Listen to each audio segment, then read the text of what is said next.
क्या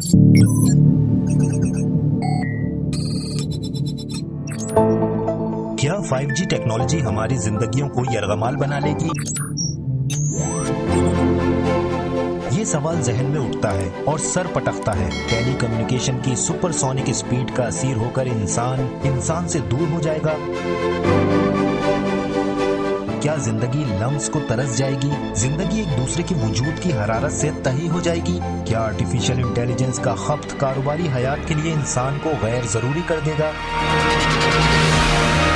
अस्पतालों, फैक्ट्रियों, दफ्तरों, तालीमी इदारों तक अगर रोबोट्स इंसान की जगह काम करने लगेंगे तो फिर ये कारोबार हयात किसके हिसाब में? जापान में आज भी इंडस्ट्रीज में इंसानों की जगह रोबोट्स काम कर रहे हैं। अभी कोरोना वायरस के तनाजुर में समाजी दूरी की एहतियात के जमाने में जापान की एक यूनिवर्सिटी ने असनाद देने के लिए सालाना कॉन्वोकेशन कराया तो तलबा की जगह उनके रोबोट्स ने आकर डिग्रियां वसूल की। जापान के ओल्ड होम्स में बूढ़ों का दिल बहलाने के लिए और उनकी देखभाल के लिए रोबोट्स नर्सेज काम करती हैं। यहाँ दिल बहलाने के लिए पालतू कुत्ते और बिल्लियों की जगह अब रोबोट्स पेट्स ने ले ली है। आर्टिफिशियल इंटेलिजेंस के खप्त में मुब्तला मुल्कों में जापान सबसे आगे है, जहाँ रोबोट्स इंसानों की तरह काम करते चलते फिरते नजर आते हैं। और अब तो यहाँ जी के बहलाने को रोबोट्स महबूब भी ख्वाहिश पर दस्तयाब हैं।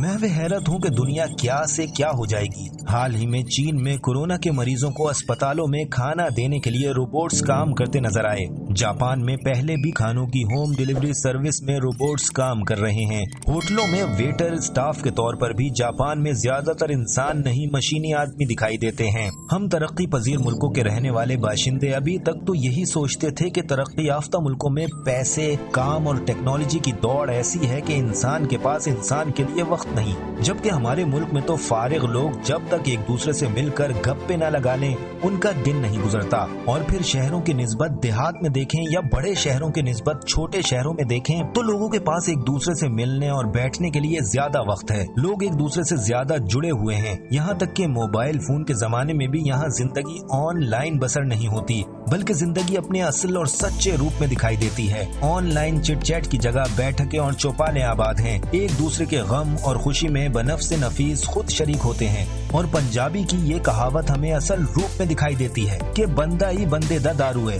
लेकिन जिंदगी के सच्चे रूप से आबाद ये मंजरनामा अब इस कोरोनाई दौर में माजी का किस्सा महसूस होता है। अब बंदा बंदे का दारू नहीं, उसके लिए खतरे की अलामत है। कभी सोचा न था जिंदगी ऐसे भी बदल जाएगी। शहर खाली हैं, स्कूल बेरौनक, मसाजिदें वीरान, इंसान दिखाई नहीं देता। एक नादीदा दुश्मन का खतरा उसे अपने आप से भी खौफजदा किए हुए है। कोरोना के इस दौर में पलक झपकते कारोबार हयात ऑनलाइन मुंतकिल होने लगा है। गूगल क्लासेस, वीडियो लिंक्स पर दफ्तरी सरकारी मीटिंग्स, ऑनलाइन काम, हिजरो विसाल भी ऑनलाइन, मेल मुलाकातें भी ऑनलाइन, हर शय अब ऑनलाइन दस्तयाब है। खरीदारी से लेकर सवारी तक डिजिटल। घर के दो अफराद भी साथ बैठे हुए साथ नहीं होते। ये तेरे लोग भी अब तेरे नहीं। अब इन्हें डिजिटल टेक्नोलॉजी यरगमाल बना चुकी है। सब ऑनलाइन स्क्रीनों में मुंह दिए जिंदगी की तलाश में हैं। अलमिया ये है कि हम अपने साथ बैठे हुए इंसानों के वजूद से गाफिल इलेक्ट्रोमैग्नेटिक फ्रीक्वेंसी पर तख्लीक की गई मसनूई दुनिया में सरगर्दा हैं। जिंदगी लम्स को ऑक्सीजन से आ रही लाइक्स के वेंटिलेटर पर सांस ले रही है। वो जो कहते थे कि अपने बच्चों के स्क्रीन टाइम को महदूद करें कि वाईफाई की रेडिएशन बच्चों की सेहत के लिए जहर कातिल है, अब हमें गूगल क्लासेस और ऑनलाइन एजुकेशन का सबक पढ़ा रहे हैं। कोई तो सवाल उठाए कि बच्चे अगर ऑनलाइन पढ़ेंगे,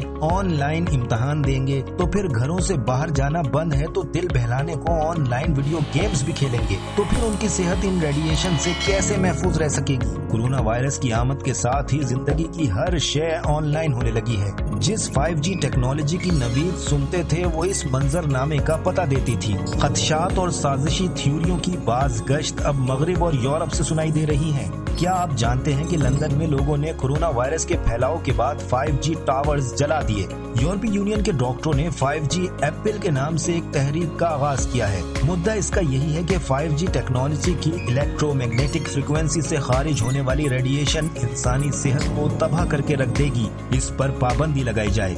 ये रेडिएशन इंसान के इम्यूनिटी सिस्टम को शिकस्त व रेख से दो चार करती हैं। खून में फ्री रेडिकल्स की तादाद बढ़ाकर मुहलिक बीमारियां लगा सकती हैं। इन खदशात का इजहार पाकिस्तान का कोई मौलवी नहीं कर रहा। मगरिब और यूरोप के तिब्बी मुहक्किकीन और तिब्बी साइंसदान मुसलसल कर रहे हैं। कोरोना वायरस का 5G से कोई ताल्लुक है या नहीं, मगर ये तो हकीकत है कि कोरोना वायरस के आने से इस वक्त पूरी दुनिया समाजी दूरी के इस मरहले पर इंटरनेट टेक्नोलॉजी के मोहताज हो चुकी है। दुनिया को 5G की अहमियत बताने के लिए इससे बेहतर मार्केटिंग और क्या हो सकती थी।